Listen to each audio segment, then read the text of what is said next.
Assalamualaikum warahmatullahi wabarakatuh. Perkenalkan, kami dari kelompok 5 dengan studi kasus toko roti, yaitu Khaira Bakery and Cake.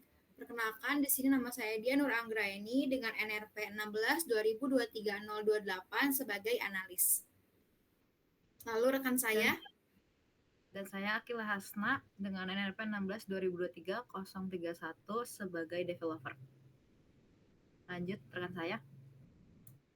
Nama saya Sunfay Korido dari NRP 16/2023/027 sebagai developer, dan yang terakhir rekan saya. Saya Karen Hairnisa dengan RP 16 2023 043 sebagai testing. baik, langsung aja ke BRD-nya.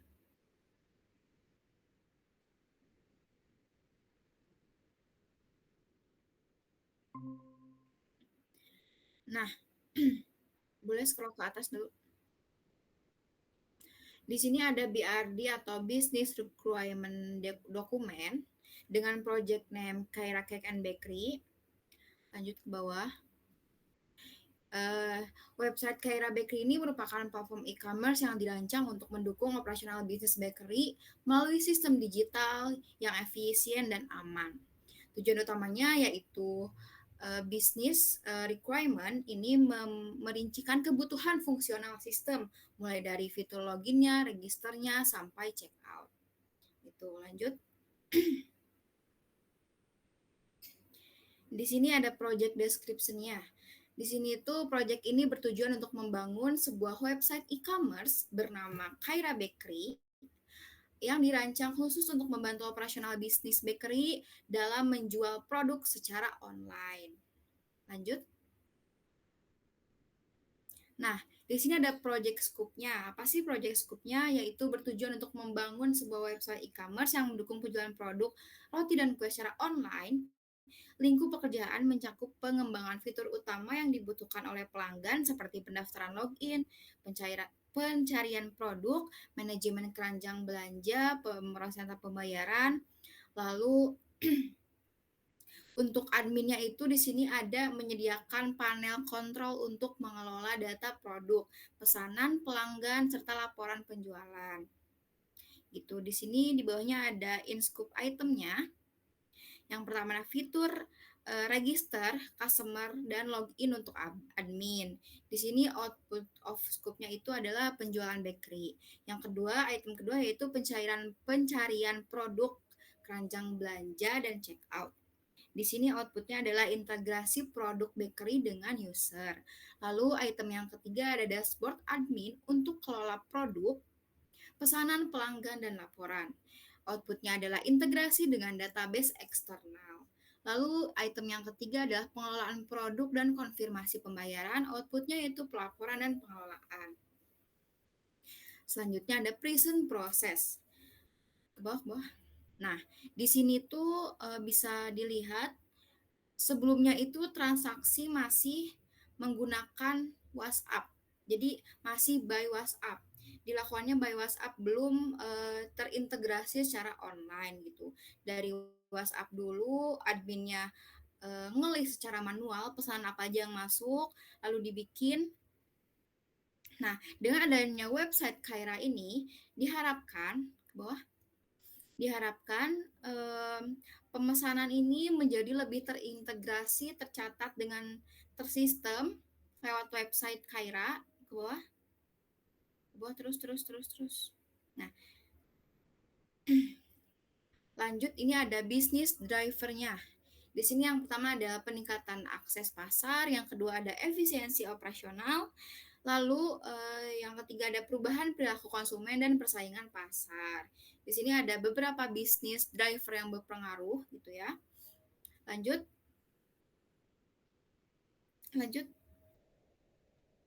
Nah, prioritinya di sini ada empat priority dari statusnya itu ada immediate, ada high, ada moderate, ada low, ada prospektif.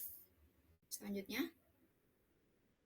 Nah, ini purpose process. Yang tadi present process yang dilakukan masih secara manual by WhatsApp, di sini kita menyediakan sistem melalui website. Jadi di sini tuh user tuh bisa punya akun sendiri. Jadi dia tuh bisa beli beberapa kali di website kami gitu. Jadi data pelanggannya pun akan lebih efisien gitu.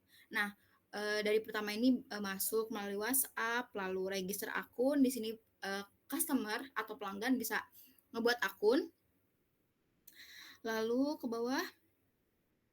Nah, di sini setelah buat akun, customer itu bisa melihat mencari produknya berdasarkan kategori dan nama produk apa yang akan dibeli oleh customer. Jadi lebih efisien juga, si pihak penjual atau si pihak admin itu tidak perlu menyebarkan produknya secara manual gitu. Bisa lihat langsung di websitenya tuh ada apa aja.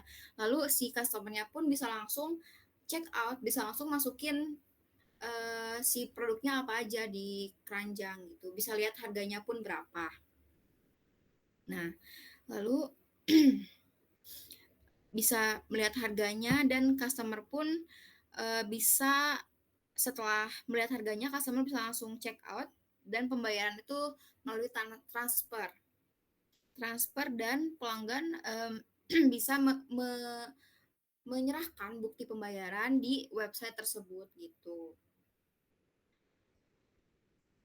Oke, perbedaan yang present process dan proses ini tentunya memang kalau dari segi diagram lebih sedikit proses yang present. Karena apa? Di situ masih menggunakan by manual gitu. Di sini yang di proses kedua ini yang lebih efisien ini bisa jadi lebih efisien karena semua data dan sistem itu sudah terintegrasi. Lalu, nah di sini ada functional requirement. Di sini ada 13 FR. Yang pertama itu sistem mampu memungkinkan pengguna atau customer untuk login dan register. Yang kedua, sistem mampu menampilkan dashboard user. Yang ketiga, sistem mampu menampilkan produk berdasarkan nama dan kategori. Yang keempat, sistem mampu memungkinkan pengguna untuk menambahkan, mengubah jumlah, dan menghapus produk di keranjang belanja. Yang kelima, sistem mampu menghitung total biaya belanja. Yang keenam, sistem mampu menampilkan dan memproses metode pembayaran, yaitu syarat transfer. Lalu yang ketujuh, sistem mampu memproses status pesanan, memperbaharui stok, dan menerima konfirmasi pembayaran serta invoice gitu. Jadi nanti tuh setelah ada pembayaran, si customer tuh bisa melihat detail transaksi yang telah dia lakukan. Yang kedelapan itu sistem mampu menampilkan status pesanan. Pesanan itu apakah diterima atau ditolak kepada pengguna. Nah, ini yang dilakukan oleh admin. Yang kesembilan, sistem mampu menampilkan dashboard admin dengan ringkasan total produk, total tersedia stoknya, stok habisnya berapa, dan rata-rata harga per produknya itu berapa di bagian manajemen produknya. Yang ke-10 ada sistem mampu meningkatkan admin untuk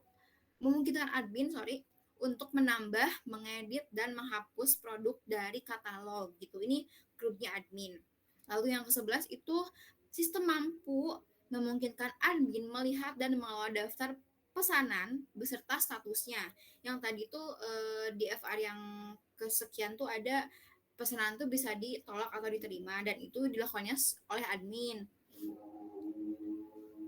Lalu sistem mampu memungkinkan admin untuk melihat dan mengelola data pelanggan. Yang terakhir adalah sistem mampu menampilkan total pesanan yang masuk, memverifikasi pesanan disetujui, dan total pendapatan. Ini ada di manajemen pesanannya. Oke, selanjutnya ada kategoris. Di sini ada beberapa fungsionalitas dan beberapa priority yang tadi di atas sudah disebutkan. Yang pertama, FR pertama itu priority-nya immediate, FR yang kedua high sampai yang keempat high, lalu yang kelima juga immediate, yang keenam high, yang ketujuh immediate juga, yang kedelapan medium, yang ke-9 juga medium, yang ke-10 high, yang ke-11 medium, yang ke-12 medium, dan yang terakhir itu priority-nya low. Selanjutnya ini ada non-functional requirement. Ada 10 non-functional requirement. Yang pertama ada sistem harus bisa digunakan oleh banyak pengguna secara bersamaan tanpa lemot. Lalu yang kedua ada sistem harus cepat merespon maksimal 2 detik untuk tiap klik atau permintaan. Yang ketiga, sistem harus online atau tersedia hampir setiap saat minimal 99,5% per bulan. Jadi ini minim minim ini ya minim apa? Minim minim lemot gitu. Lalu yang keempat ada data penting pengguna seperti password dan pembayaran harus aman dan terenskripsi. Yang kelima ada sistem harus aman dari serangan seperti hacker, virus atau input data yang mencurigakan. Yang keenam, tampilan sistem harus bisa diakses di HP, tablet, dan komputer dengan baik. Yang ketujuh, data harus disimpan atau backup setiap hari agar tidak hilang. Yang kedelapan, proses pembayaran harus selesai dalam waktu maksimal 5 detik. Lalu yang ke-9, aktivitas pengguna dan admin harus tercatat minimal 90 hari ke belakang. Lalu yang terakhir, pengguna harus mendapat notifikasi kalau status pesanannya berubah. Oke, selanjutnya di sini ada backlog yang berisi ID, user story, version epic, priorities, point, dan status. User story yang pertama yaitu sebagai pengguna, saya dapat mendaftar dan login agar bisa mengakses akun. User story yang kedua yaitu sebagai pengguna, saya ingin melihat dashboard profil setelah login. User story yang ketiga, sebagai pengguna, saya dapat mencari produk berdasarkan nama dan kategori.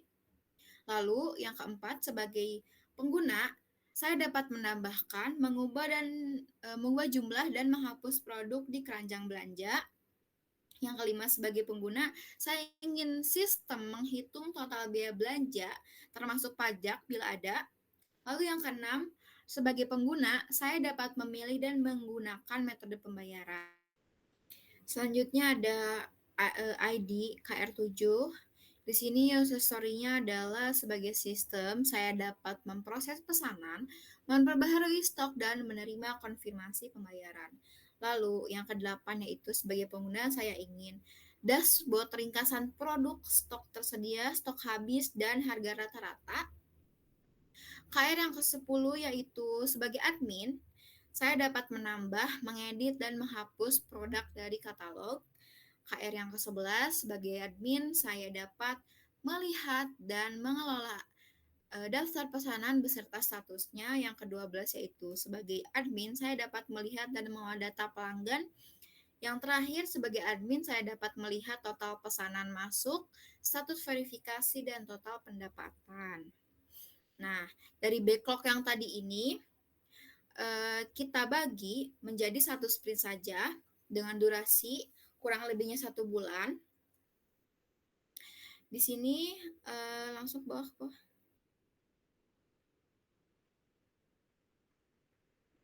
Nah, bisa dilihat di burn down chart-nya ini, beberapa fitur kami selesaikan secara bersamaan. Lalu ada beberapa fitur juga yang selesai lebih cepat dari fitur yang sebelumnya dikerjakan gitu. Memang burn down chart-nya ini tidak terlalu sempurna, tapi estimasi yang telah ditetapkan sebelumnya selama 1 bulan ini kita lumayan terpenuhi gitu. Selanjutnya, ini dokumentasi selama kita mengerjakan. Oke. Nah, mungkin sekian business requirement yang saya jelaskan sebagai analis. Selanjutnya, lanjut ke developer. Oke, kita lanjut ke testing untuk websitenya. Di sini adalah tampilan utama yaitu dashboardnya. Kita lihat. Di sini ada produk unggulannya. Lalu di sini ada pesan dari customer-nya. Lalu apabila kita ingin melihat semua produk dari toko tersebut, kita harus melakukan login. Tapi sebelumnya, apabila kita belum sama sekali memiliki akun dan belum pernah akses ke website tersebut, kita melakukan register dulu. Di sini kita memasukkan nama lengkap kita, lalu emailnya,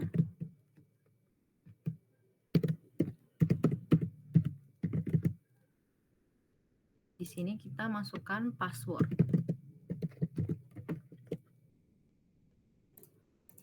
Di sini kita bisa show passwordnya.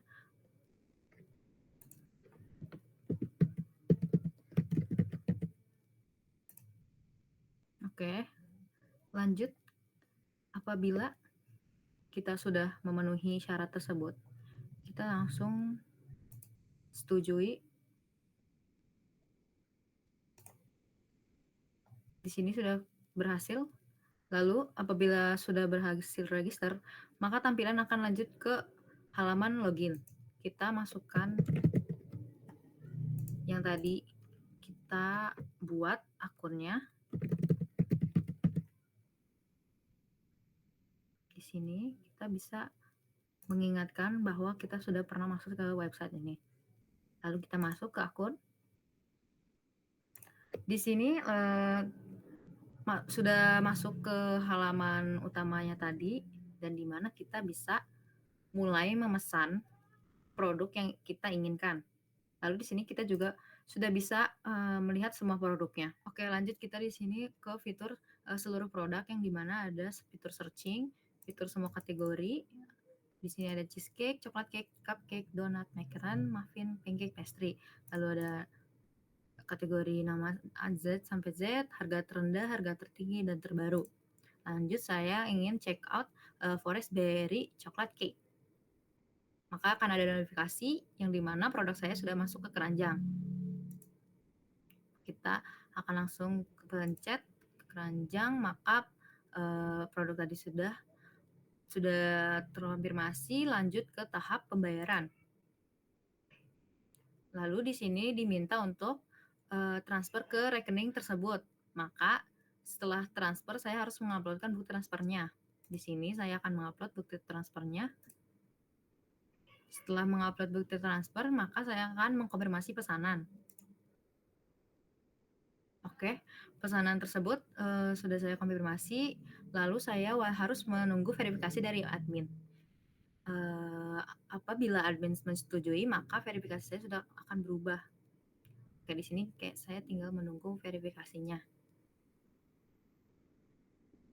Di sini kita lihat transaksi saya.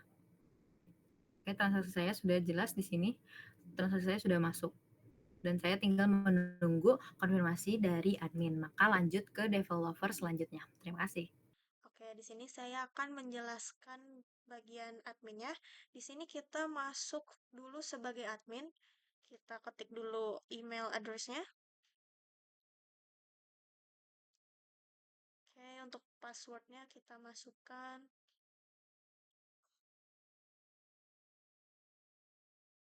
Oke, di sini kita langsung masuk dan kita masuk ke dashboard admin. Ke tambah produk, di sini ada aksi cepatnya, boleh diklik. Oke, di sini tuh admin bisa mengupload gambar produk, mengetik nama produk, dan juga bisa pilih kategorinya. Oke, kita coba untuk upload gambar produknya. Kita pilih fotonya dan oke, di sini kita bisa ketik nama produknya. Misalnya nama produknya apa? Diketik. Saya nama produknya ini pastry. Pastry buah. Oke. Untuk terus ke bawah kita pilih kategorinya pastry.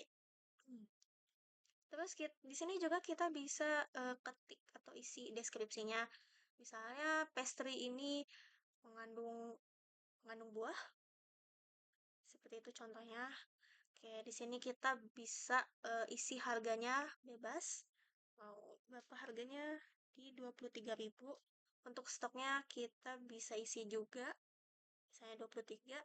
Dan kita bisa simpan produk. Kita coba simpan produknya.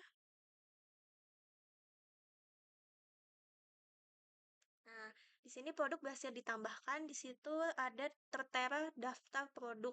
Nah, di situ kita baru menambahkan yaitu pastry buah. Gitu. Selanjutnya, terdapat manajemen produk yang icon tertera di atas. Terdapat total produk, stok tersedia, stok habis, dan rata-rata harga produk. Selanjutnya, ada manajemen pesanan. Oke, di sini terdapat total pesanan yaitu 24 pesanan dan juga terdapat 3 yang menunggu verifikasi dari admin dan 12 yang sudah disetujui oleh admin dan total pendapatan yang di harga sekian. Oke, di sini kita langsung ke kita lanjut ke manajemen user. Di sini ada daftar user. Di sini kita coba hapus yang pesanan Akila. Kita coba hapus. Oke. Nah, di sini terdapat notifikasi ternyata user tidak dapat dihapus karena memiliki transaksi yang dimana transaksi ini sudah dibuat dan sudah diverifikasi oleh admin. Maka dari itu, admin tidak bisa menghapus pesanan Akila ini. Oke, lanjut ke testing yang nanti akan dipresentasikan oleh Karin. Selanjutnya saya di sini sebagai testing akan mencoba fitur tambah produk. Lalu di sini kita udah masuk di halaman dashboard admin ya. Kita lihat testingnya. Navigasi ke halaman tambah produk, kita klik menu tambah produk, tapi bisa juga di aksi cepat. Klik tambah produk, lalu di sini untuk menambahkan produk tuh upload gambar, masuk halaman tambah produk, upload gambar produk baru, isi nama, slugnya otomatis, lalu pilih kategori, menambahkan deskripsi, isi harga, isi stok. Kita coba di sini upload gambar.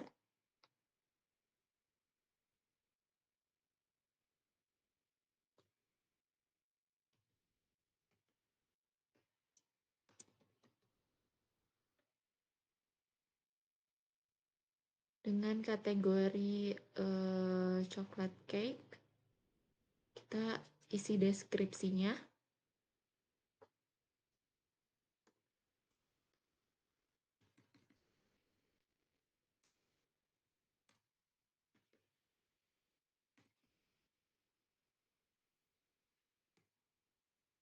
Kita masukkan harganya kita masukkan 50.000. Lalu isi stoknya 25. Simpan produk. Setelah disimpan, masuk ke halaman semua produk, lalu menampilkan daftar produk ini. Setelah itu, kita coba untuk menambahkan produk tanpa isi wajib file.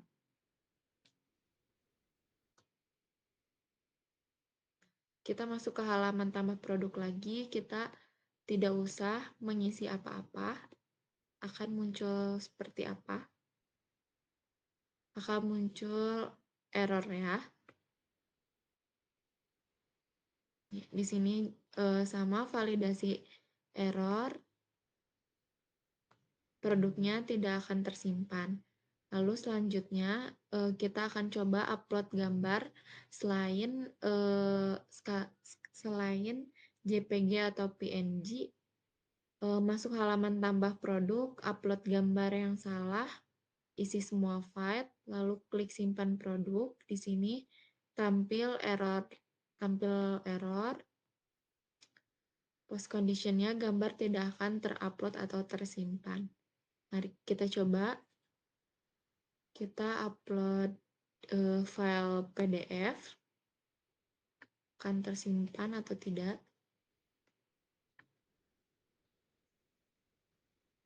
Lalu kita masukkan contoh pakai nama yang tadi. Kita masukkan.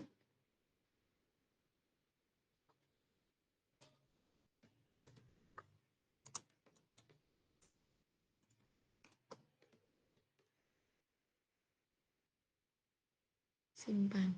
Hasilnya error ya, sama. Karena filenya harus berupa JPG atau PNG. Lalu kita coba lagi untuk tambah produk tanpa gambar. Kita masuk ke halaman tambah produk, lalu isi semua filenya kecuali gambar tidak usah diisi. Di sini expected resultnya produknya gagal disimpan, produk gagal disimpan, post conditionnya produknya tidak tersimpan. Lalu di sini kita coba pakai nama yang tadi.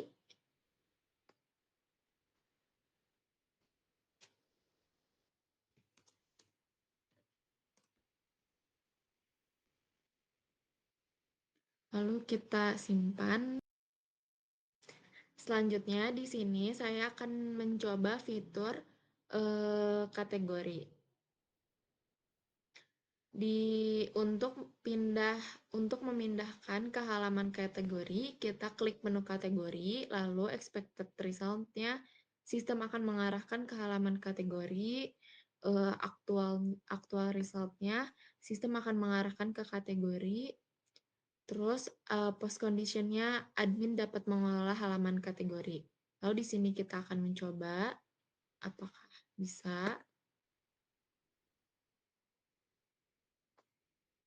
Nih, kita langsung ke halaman kategori. Di sini. Untuk menambahkan kategori baru, masukkan halaman kategori, klik tombol tambah kategori, isi nama kategori dan slug-nya akan terisi dengan otomatis. Lalu klik tombol simpan kategori, aktual result-nya, kategori baru muncul di daftar kategori baru muncul di daftar kategori, aktualnya juga akan menampilkan seperti itu. Post condition-nya, total kategori bertambah 1. Di sini kita akan mencoba untuk tambahkan kategori. Di sini ada icon tambah kategori. Kita tambahkan kategori roti ya, yang belum ada. Ini slide-nya terisi otomatis ya. Lalu kita simpan kategori. Ini langsung ada di daftar kategori ya. Selanjutnya kita akan mencoba untuk edit kategori. Di sini klik icon edit kategori, ubah nama kategori, lalu klik tombol update kategori, nama dan slug di kategori akan berubah di daftar, aktualnya sama, lalu post condition-nya data kategori diperbarui oleh sistem. Langsung dicoba aja. Di sini kita edit yang roti. Kita edit jadi roti bakar.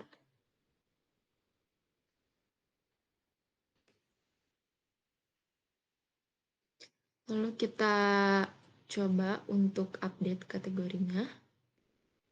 Di sini terupdate ya, ada di daftar kategori. Langsung selanjutnya kita coba untuk menghapus kategori.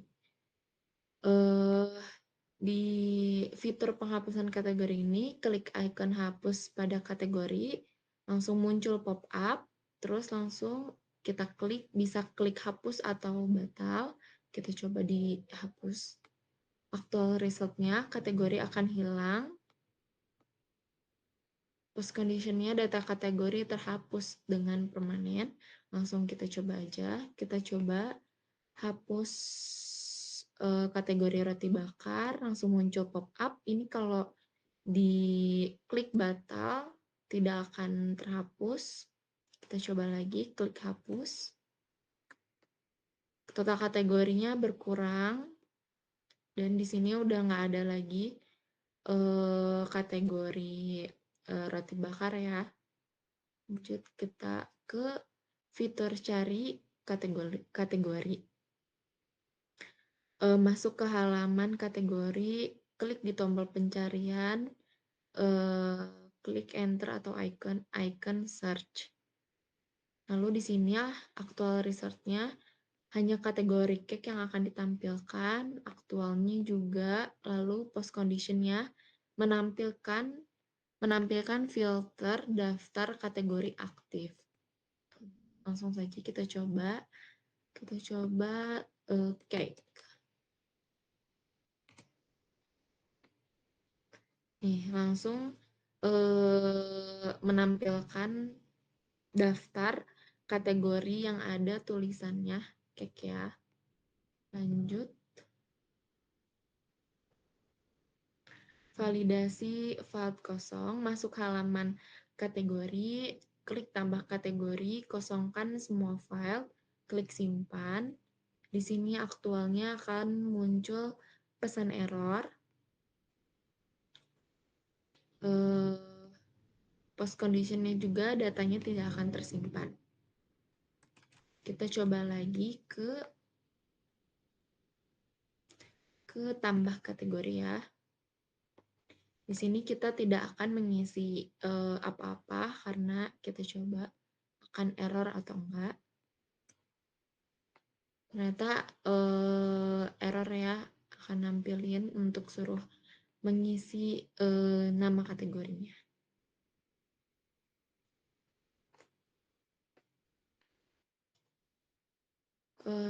Dari saya paling segitu fitur yang untuk di testingnya. Cukup sekian penjelasan dari kelompok 5 tentang Kaira Bakery and Cake. Kurang lebihnya mohon maaf. Wassalamualaikum warahmatullahi wabarakatuh.